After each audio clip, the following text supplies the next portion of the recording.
Hindi ba siya isang alagad na Nazareno? Oo, sigurado ako.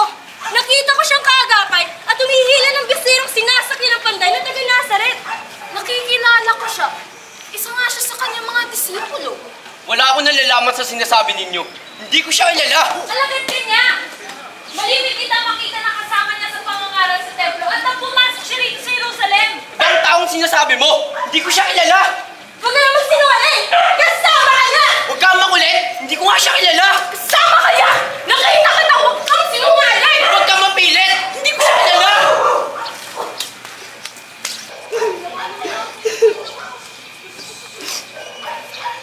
Ako'y nabulag sa katotohanan.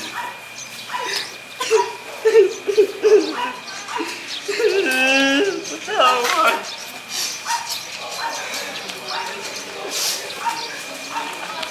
Pedro! Huwag po. Hindi ako karapat dapat. Hindi na kilig siya ng 3 beses. Tinutuwa ko siya.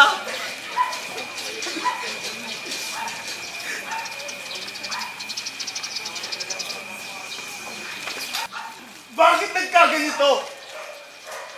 Bakit kamatayan nagkaparusahan sa maestro? Di ba't pinag-usapan natin na palalabasin lamang siya sa Jerusalem? Bakit nagkaganito? Judas. Ano ikinasasama ng loob mo? Hindi ba sapat ang gantimpalang tinanggap mo? Mahirap hanapin ang 30 pirasong pilak, Judas. Ibig ninyong sabihin, 30 pirasong pilak ang halaga ng maestro? Hindi! Walang yaman sa daigdig na to ang kayang itumba sa maestro. Mahal ko, maestro. At sa ilang panahon na siya'y aking nakasama, ako'y naaramdam ng katiwasan ng kalooban. Tila bag ako'y nasa kaharian ng Diyos. Ngunit naging masama ako sa kanya. Hinangad ko ang buo ng pansin. At nakalimutan ko na siya'y para sa lahat. At kayo na nasa puso'y pag-aangad.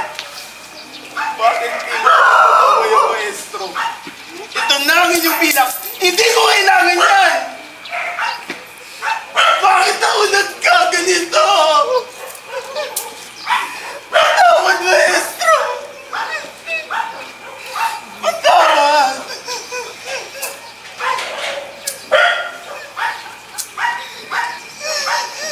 Kung sa tingin mo taksil ka ng isang inosente, problema mo na yun.